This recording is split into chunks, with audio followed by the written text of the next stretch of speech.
Саламатсыңарбы, менин сүйүктүү окуучуларым. Мен сабагымды баштаардан мурда силерге жагымдуу маанай тартуулап алайын. Амансыңбы, Асман ата? Амансыңбы, жер эне? Амансыңбы, балдарым? Амансызбы, ата эне? Эми балдар, биз силер менен алтын эрежени эсибизге салып алалы. Тазалык эрежелерин сактоо, сабакты кунт коюп угуу, тапшырманы аткаруу. Бүгүн биз алипе сабагыбыздан орус элинин таланттуу балдар жазуучусу Валентина Александровна Осееванын «Көк жалбырактар» деген чыгармасы менен таанышабыз.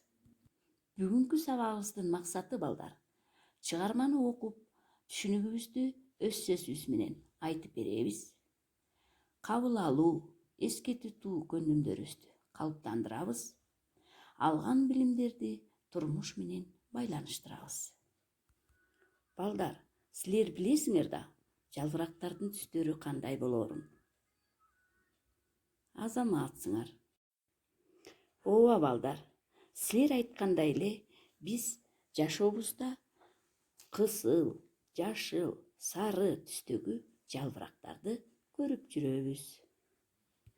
Анда эмесе мен силерге чыгарманы окуп берейин. Валентина Осеева, «Көк жалбырактар».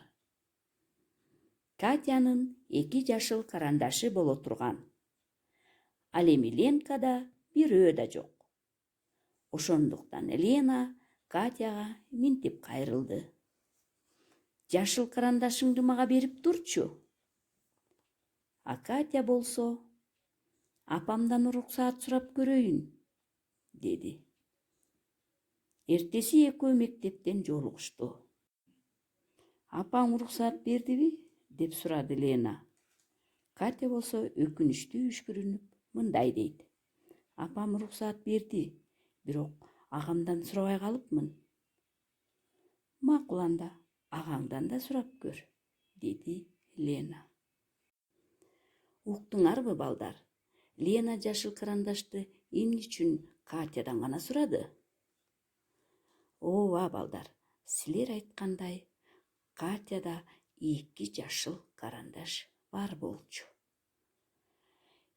Эми бул аңгеме мындан ары эмне болот деп ойлойсуңар? Анда эмесе аңгемебизди андан ары улап окуп берейин.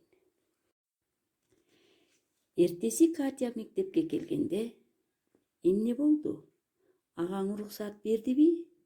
Деп сурады Лена. Агамго макул, бирок карандашты сындырып коесуңбу деп коркуп турам. Мен абайлап тартам, дейт Лена. Байка, деди Катя. Жаңыртып уштаба, катуу. Мен бар болгону дарактын жалбырактарын, анан жашыл чөптү гана тартам, деди Лена. Бул көп, деди Катя, кабагын бүркөп, кебетеси жактыра бербегендей. Лена аны карап турду да, нары басып кетти. Карандашты алган да жок. Катя таң кала артынан чуркап жетип мындай деди. Сага эмне болду?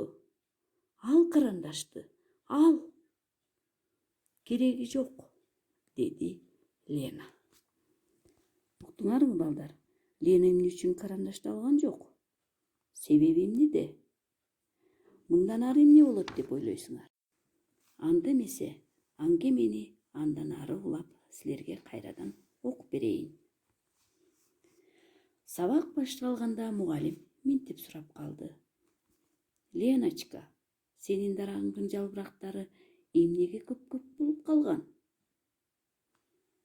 Жашыл карандашым жок, ошондуктан, деди Лена.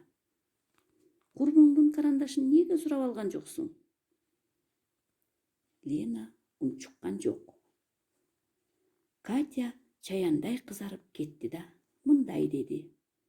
Мен берген болчумун, өзү албай койду.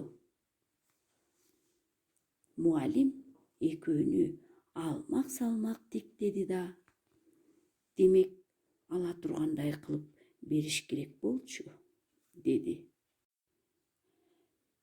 Эмесе балдар, баардыгыңар бул чыгарманы уктуңар. Демек, силер Катянын ордунда болсоңор, эмне кылат элеңер?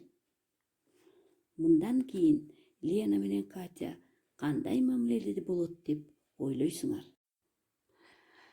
Анда эмесе балдар, силер бул аңгемеден берилген суроолорго ата-энелериңер менен бирге талкуулап, аңгемелешесиңер деген ишеничтемин. Бүгүнкү сабакта берилген тапшырма аңгемени ролдоштуруп шар окуу, мазмунун айтып берүү. Көңүл бурганыңарга чоң рахмат. Саламатта калгыла балдар.